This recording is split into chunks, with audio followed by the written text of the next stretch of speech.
So hello everyone and welcome.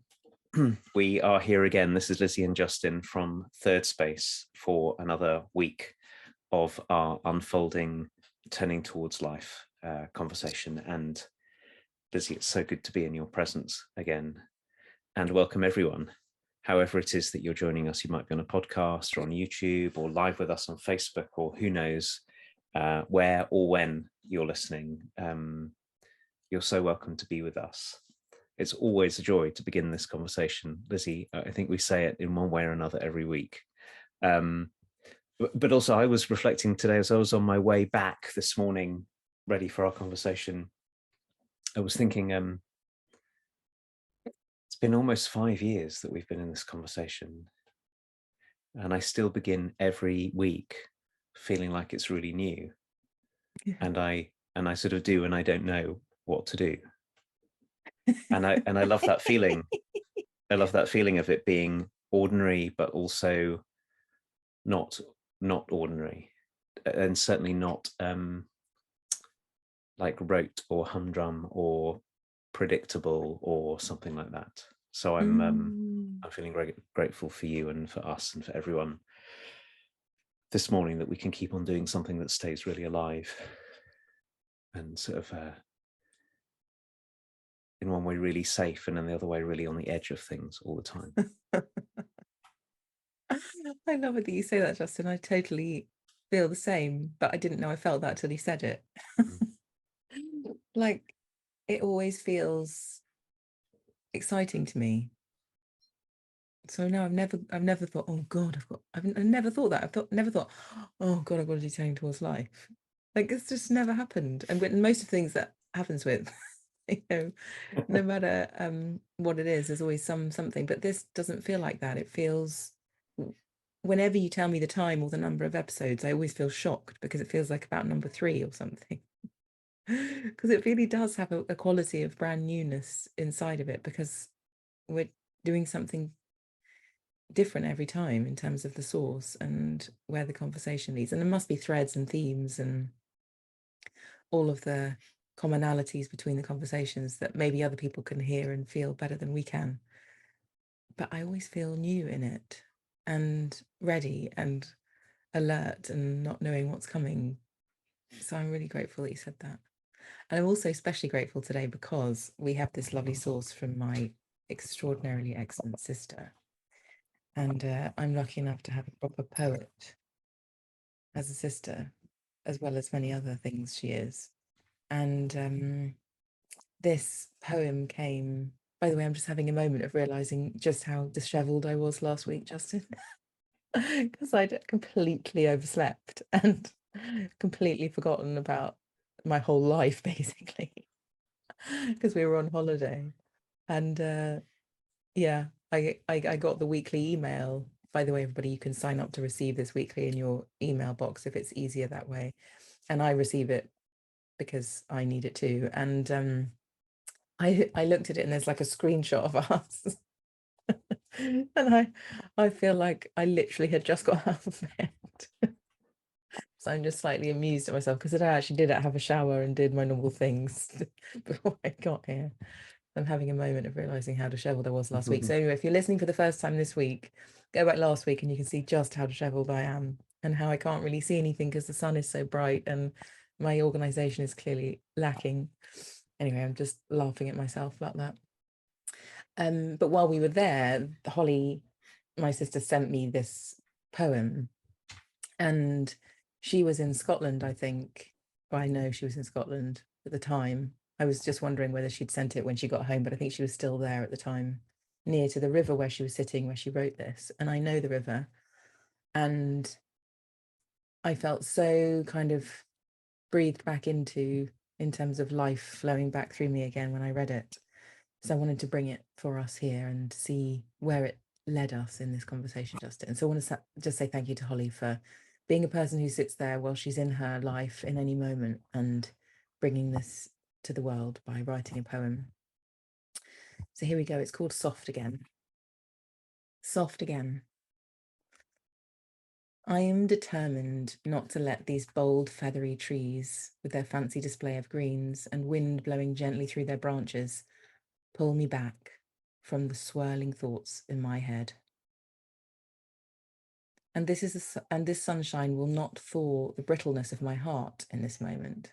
I'm determined not to let its warmth slip through my defences and into my bones. I'm in a grumpy, ungenerous, grey-coloured mood, and I'm going to stay that way. The relentless push and liveliness of the river flowing past me will not gently pick up my worries and carry them downstream. I'm determined, you see, to hold on to my position, to maintain this stuckness, to keep myself rooted right here. The clouds drifting above my head, combined with the blue of the wide sky, will not, I repeat, will not take any of my breath away. I'm going to sit here in this nearly comfortable camping chair and hold on tight. I'm not going to be moved or softened. I have every right to work with all my might against these bright forces that are trying to melt me, to reach me, to remind me and bring me home. Like the rock that stands still at the bend of the river, I will not be moved. But, oh dear, now my children are jumping off a rock into the silky water of the river. They're full of courage and delight, and they are letting out whoops of yes towards the water below them as they push themselves forward through the air. And my plan begins to crumble. With every whoop, my determination is less rock-like and more like the small branch that is being swept away downstream and around the next corner beyond which I cannot see. They've won again, all of them conspiring against me. The trees, the water, the clouds, the sun, and now the babies I gave birth to, who sit at the centre of my life as brilliant and undimmable lights. I breathe in the river air deeply. Is there any air as fresh, I wonder? And start all over again for the millionth time and turn my face towards the sun. I am made soft again.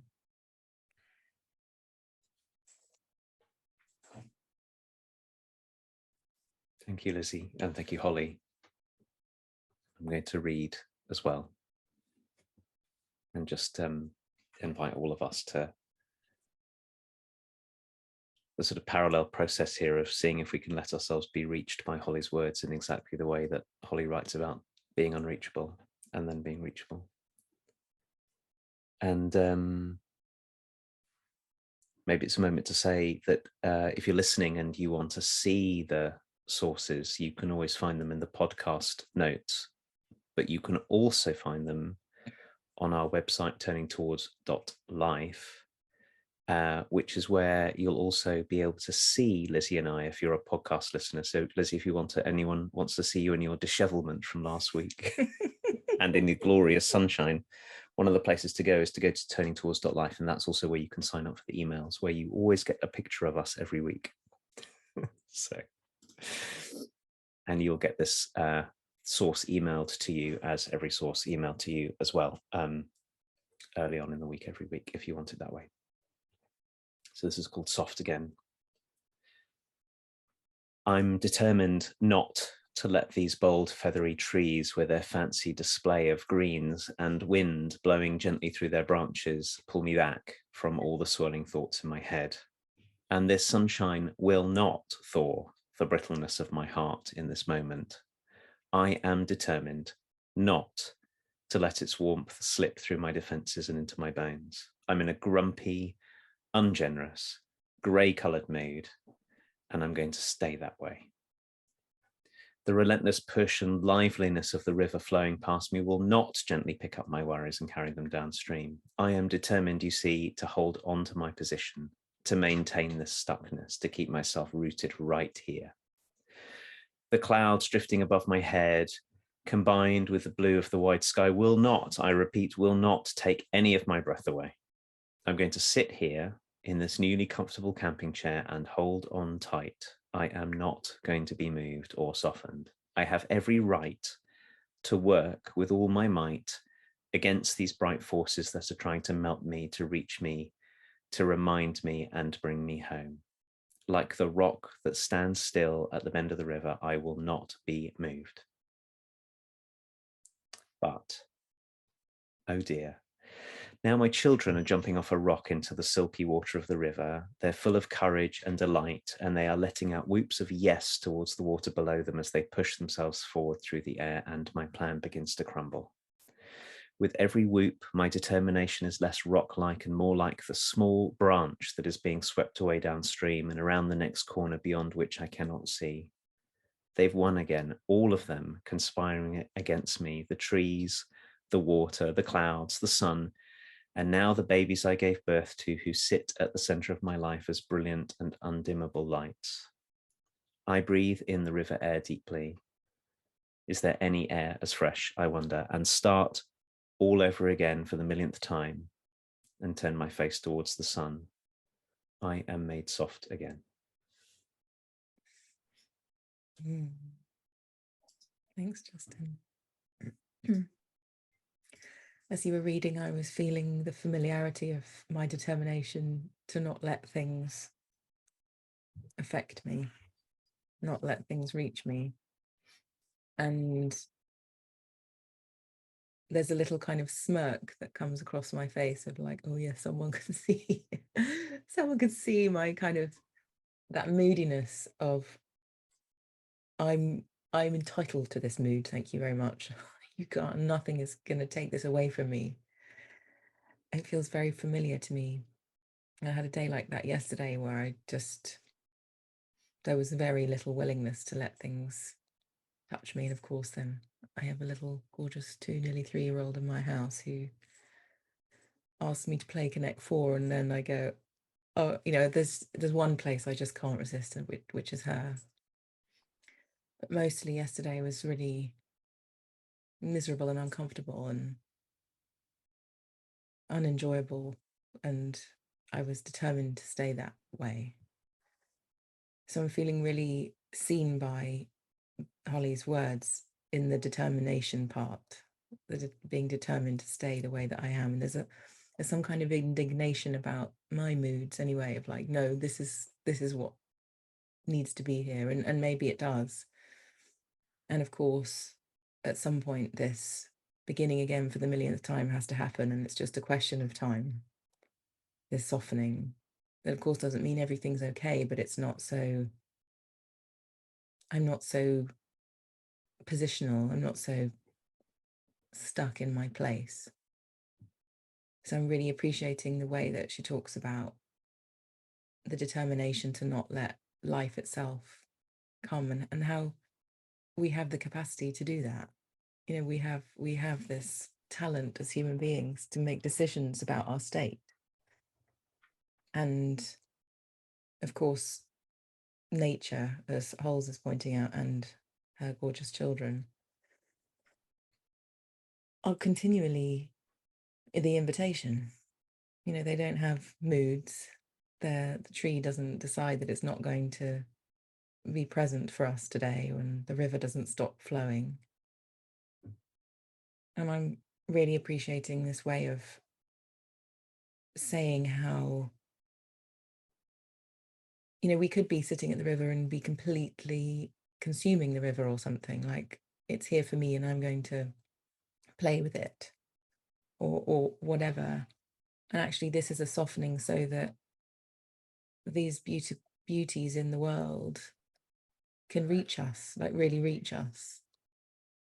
And that's possible as well as human beings is very moving, and for me, very, very inviting. And as so many times, Justin, in turning towards life, I think, well, how does this carry into my day then? And I'm going to be walking along the river later with some of our people who are in our community with us. And this will be there, like this gets to be there. And I'm so grateful for that, this particular seed on this particular day being planted in me of the all over again for the millionth time. I will turn my face towards the sun and let where I am impact me, soften me, turn me into who I am today.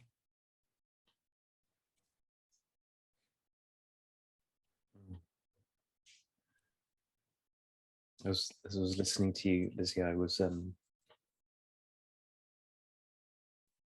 you reminded me, and you're talking about yesterday, of all the days I know this too.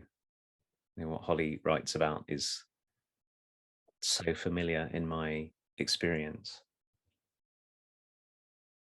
And I wondered as I was listening to you and as I was hearing Holly's words, if I was wondering about the I in this, who the I is. So when I'm holding on really, really, really tightly to something, to some grumpiness and some ungenerosity and it's usually some kind of fixedness. Who or what in me is it that's holding on?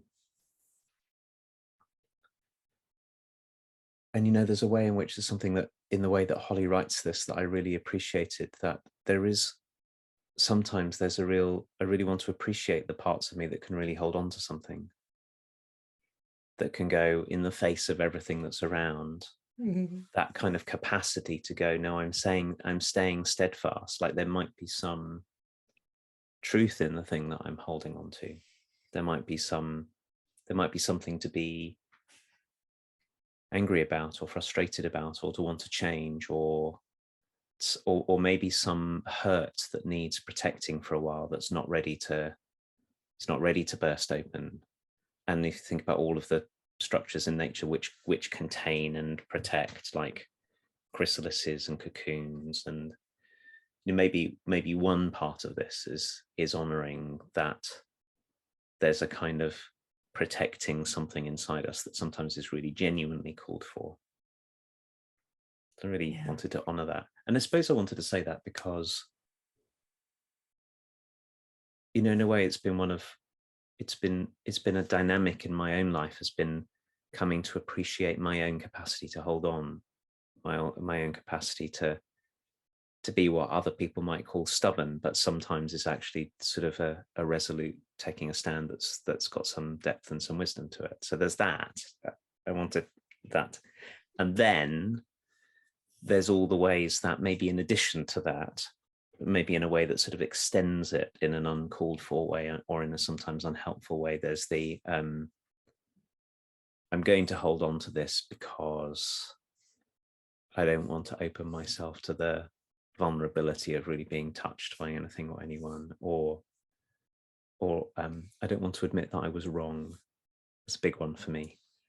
I'm feeling grumpy about something, and in order to let go of my grumpiness, I'm going to have to sort of face up to the fact that my grumpiness wasn't the only story, and I wasn't completely right, and there are children jumping into the river, and there's and so the sort of the act of opening into something bigger and more generous and more inclusive, which I think is really what Holly's talking about here, always involves a certain amount of admitting that I didn't have the whole story, and then I've got to deal with all the parts of me that want me to be right and to be invulnerable and all of that. And so one way I hear Holly's words is those moments when we get reached despite ourselves, and we find ourselves softening what a joy it is, and also then to acknowledge that sometimes that takes an enormous amount of willingness to extend some kind of inner generosity to the parts of ourselves that feel that the more that I hold on to something, the more there are parts of me that are ashamed at how much, now I've held on for like 3 hours. It's even worse to let go. Like, can I really admit, can I actually let this mood pass?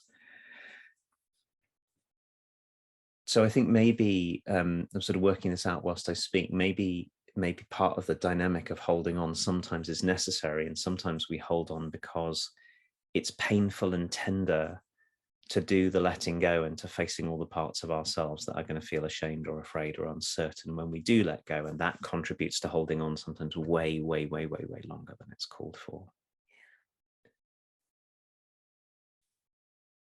It's probably why rivers and small people are really helpful, because I think maybe one of the things that rivers and beautiful, alive, small people have is they're really not at all concerned with whatever image we have or how we keep the image going in a way that I might be, that keeps me stuck.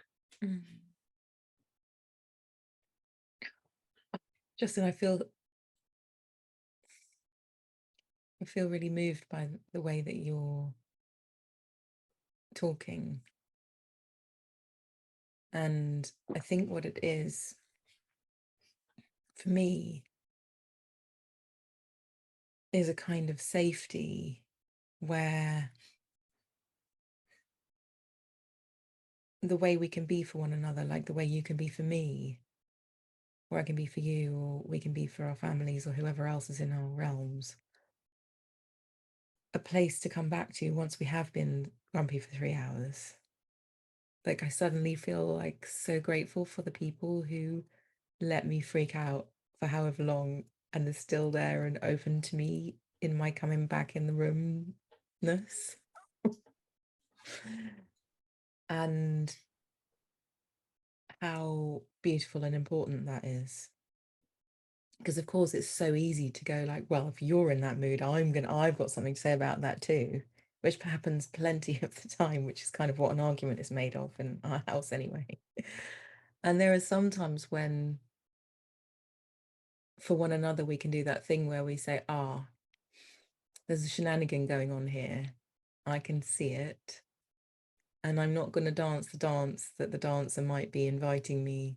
You know, the hand is out saying, come dance the tango with me. And I'm going to say, actually, I'm just going to like hold the dance floor so you can dance the dance, but I'm not going to do that with you. And as soon as you're up for that vulnerability that you talked about, Justin, or that opening or coming home again, I'm still right here. I'm just not dancing the dance.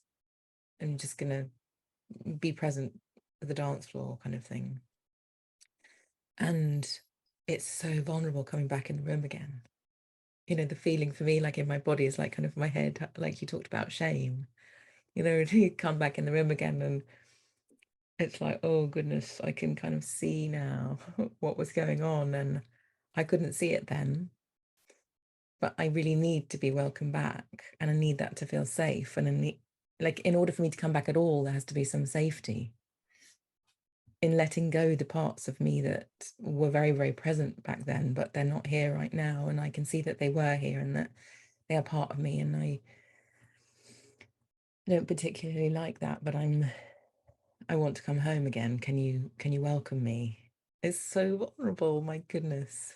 And walking back in the room again and admitting that I might not have seen the whole story, like you said, and also that there was maybe some validity to that, but there were lots of parts of it that were unhelpful and didn't really serve what I want in the world and who I want to be. And that you could be there to go, it's okay, you can come back again. I'm here. Like somehow in this moment, that's completely moving to me, that we can be that for one another. And that we don't kind of say, well, no, you can't come back because look what you were just like.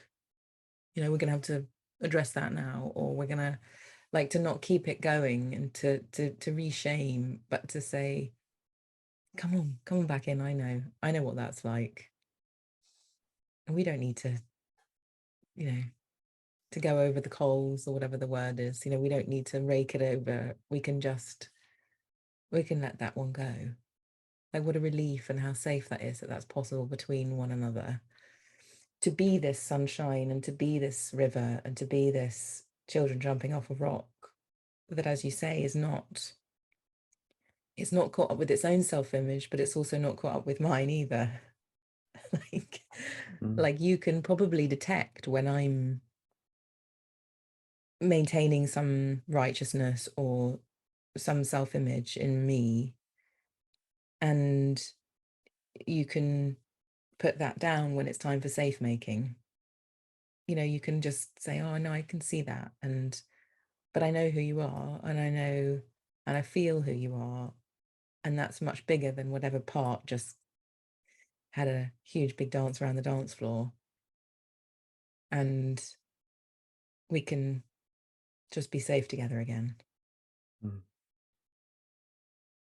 Your way of speaking about it is reminding me how we're never in any of this alone, or rarely are we in this alone. And gosh, I have also so many times been the person where somebody I care about's been grumpy or withdrawn or something, and I've been the one who's so wanted them not to be that way, that my way of being with them has been to try and make them subtly, overtly or subtly, like, enough of this, you have to be different. And that is also what's also built into that that's so unhelpful, is there's a whole potential kind of shame dynamic, which is the one that you're pointing to, which is if you're in this really holding on state and I'm desperate for you to be in another state, then it's sort of implied. And I've also, also done this myself, which is when the person sort of finally, no, that's not the way I want to say it. When the time comes that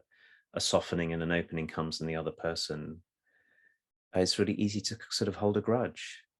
Mm. How could you have been so stubborn and unmovable and grumpy and for the last 3 hours? Like you said, let's go over it. Let's analyze it. How dare you? And in me, I know that the feeling that it's not going to be safe to return. If we think about it, you talk about it in the way that you started giving it language, as a sort of kind of return to contact and a return to openness from our place of holding on. When I know in me, when it doesn't feel safe to return, and I've already got enough parts of me that would like to shame me anyway for the way I've been, if I'm going to be shamed by other people, I'm going to stay right where I am. Thank you. So this sort of promise of what was coming to me was wondering what it is for us to be for one another, to be the river and to be Holly's children, is to be the ones who say, essentially, I see that you're in the middle of a thing. I understand it.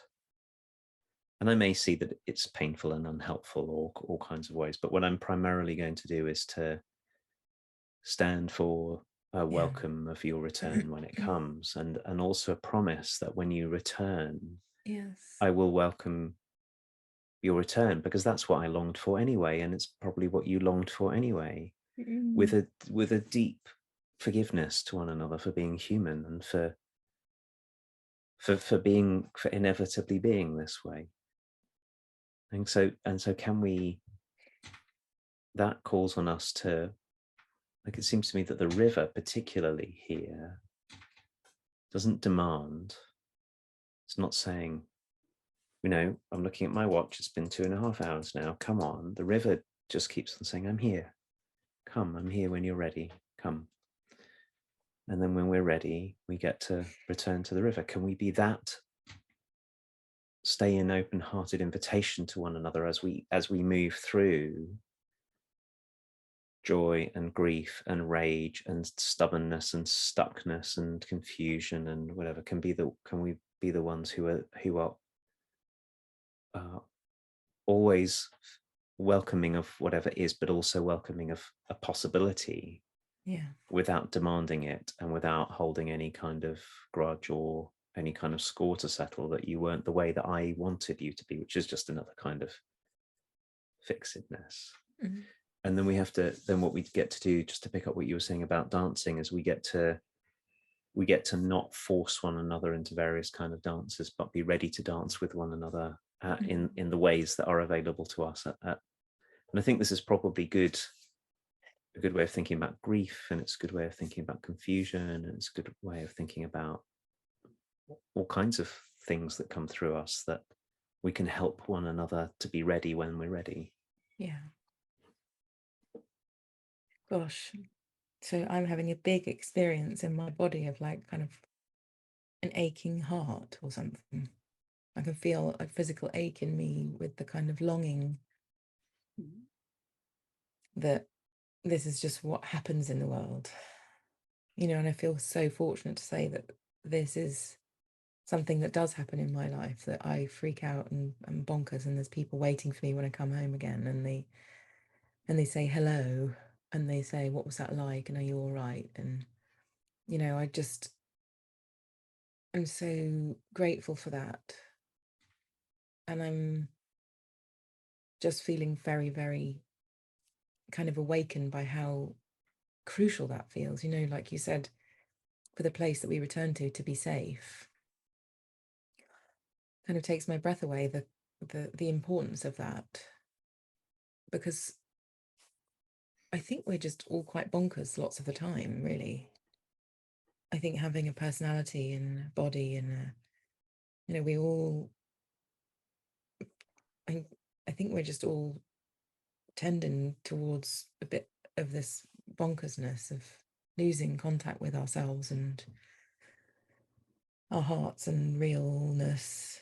And it really matters that there are places to return to, because it's inevitable. Like this isn't like you can't stave this off, this going somewhere that isn't helpful or whatever. We can't avoid any of this. We can't avoid grief. We can't avoid distortion. We can't avoid jealousy and competition and whatever the kind of themes are. And they have particularity for all of us, but we all have these distortions. We just do. And so the homecoming, once we visited those places, feels so important that we cultivate that capacity to be safe and welcome for one another, so that there can be like islands of safety that we know will come up as we're being dragged down the river backwards all over the shop. There'll be islands of safety along the way that we can be for one another. And then those islands of safety seem to me like, it's like, if I know there's an island of safety, I can also feel the things that and experience the things that I've been frightened of experiencing and feeling, because I know there's a place to come home to again. It kind of, they beget each other. The distortion and the welcome seem to work hand in hand with each other, that we will go far away and that we can come home. Like that motion seems like really aligned with what life really is, all the rhythms of life. Like, I'm just thinking of labor again, you know, the kind of contraction and then the relaxation and then it feels like the more faith I have in the islands appearing, the islands of safety, like you could be an island of safety, the more faith I have in that being there, the more courage I might have to face into the darkness and the difficulty, because I know I can come home again. Whereas if I didn't know I could come home again, maybe I wouldn't have faith in those moments to actually feel what's calling to be felt or experience what's calling to be experienced.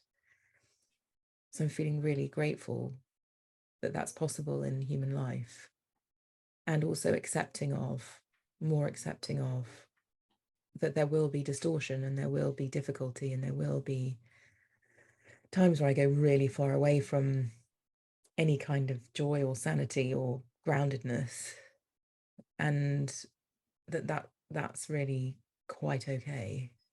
And it's made even more okay because you're here, the islands are here, people are here who are safe and trustworthy, that I can feel relatively little shame with, as in, I think the shame is mine. And so I think it might always be there, but that it's okay to even feel ashamed in someone's presence. Feels like gold and like a sacred piece of being human. I'm left, Lizzie, as we come towards the end of this conversation, with this deep sense that it's what we're called to do, is to learn how to be islands of safety for one another.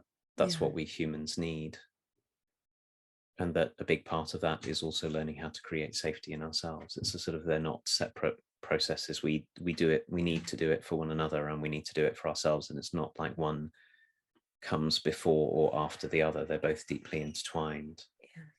And if we find ourselves in places where we notice that there isn't safety being proffered to others, we can cultivate being those ones, but we can also seek out that in ourselves and the other people and the places that bring about that safety in us, so that we can then be safety for others. It's a cycle of reciprocity that I feel left feeling very alive to and opened by. Thank you, Justin. I feel really,